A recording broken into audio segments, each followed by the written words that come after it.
Rangers are locking in massive signings. Newcastle are hunting Scotland's next superstar. And Brendan Rodgers' future at Celtic has taken a wild turn. An exceptional manager is pushing hard for the Rangers' job. And Jose Mourinho is sending shockwaves through Ibrox. Love the FICBA? You're in the right place, mate. Hit that subscribe button. Join the crew.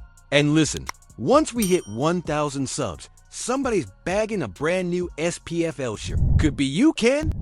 Rangers are gearing up for what could be a seismic summer at Ibrox as they try to claw back the gap to Celtic, who have already wrapped up the Scottish Premiership title with a whopping 17-point lead and 4 games to spare. No silverware for Rangers this season, knocked out of both the Europa League and the domestic cups. Painful stuff for the fans, no doubt about it. Big changes are afoot behind the scenes too. Rangers, now backed by the 49ers Enterprises Group, are pushing to complete their takeover. They have already shaken things up with Kevin Thelwell, announced as the new sporting director, stepping in from Everton once his contract there wraps up this summer.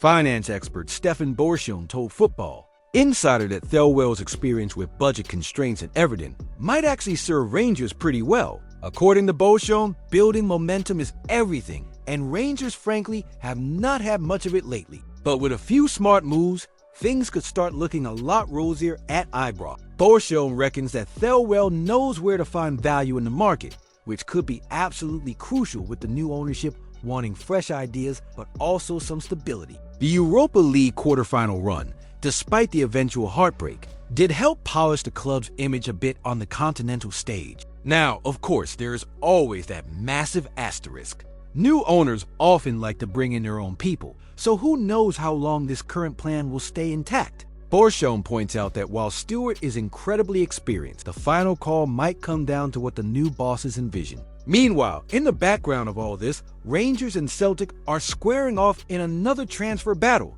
This time for Crystal Palace starlet Jesse Derry, the 17-year-old has turned down a professional contract at Selhurst Park. And with clubs like Bayern Munich, Juventus, Paris Saint-Germain, and Atletico Madrid sniffing around, it is not just a Glasgow affair. Both sides will need to move sharpish if they want to win that particular race. And here we are, Rangers sitting second in the table with 67 points, a good way behind Celtic's 84. Goal difference tells its own story too. Celtic with 80, Rangers only managing 33. It is not just a gap, it is a canyon at this point. If Rangers do splash the cash and land a few promising signings, do you actually trust the current leadership to catch up with Celtic?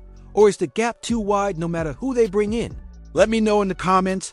I want to see where you lot stand on this one.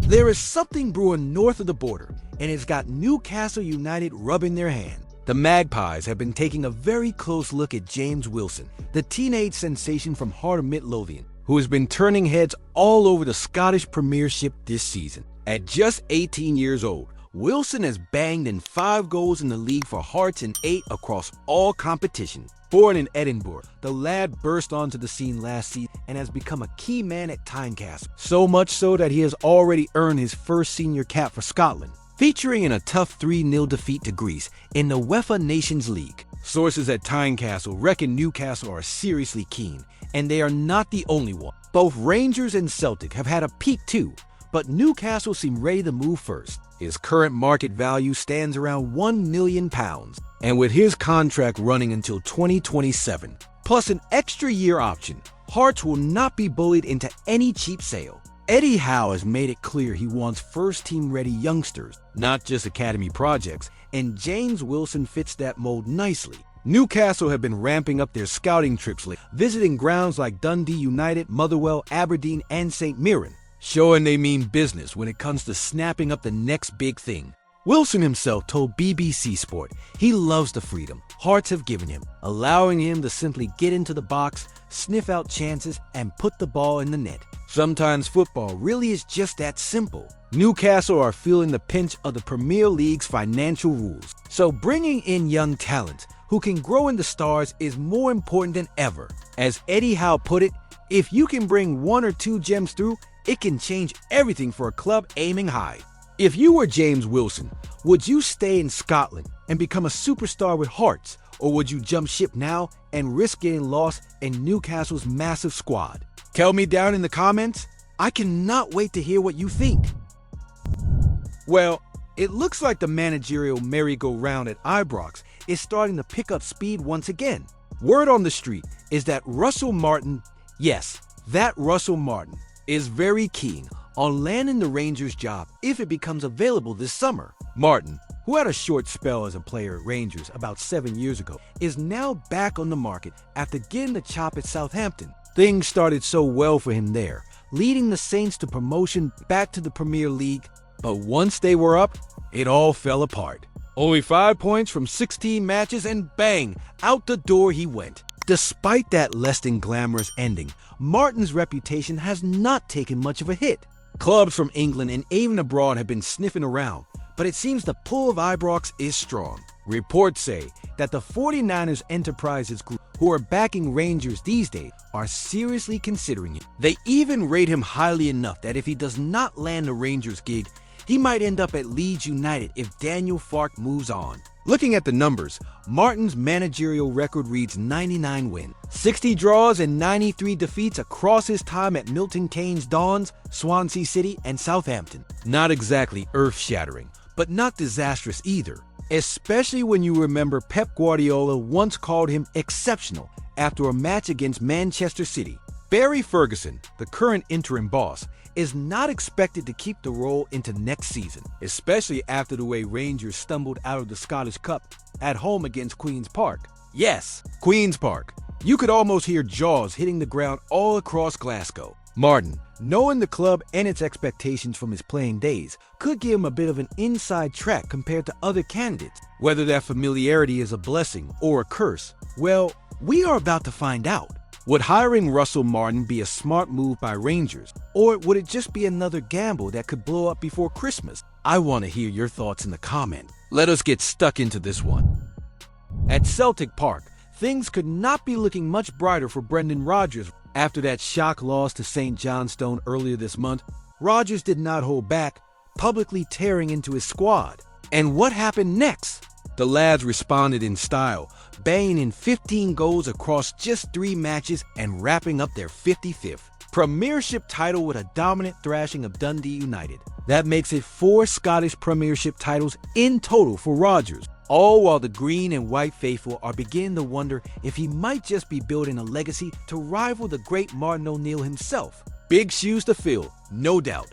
Rodgers is in his second stint at Celtic, and just like the first time, he is making it all look pretty rosy. His current contract runs until the summer of 2026, but naturally, in football, if you blink, someone is already speculating about your future. Michael Stewart had a good chuckle at the latest developments. It started when Rodgers told everyone he was 150% staying. Then, after securing the title, he upped it to 200%. Stewart, clearly baffled, shouted, "No way!"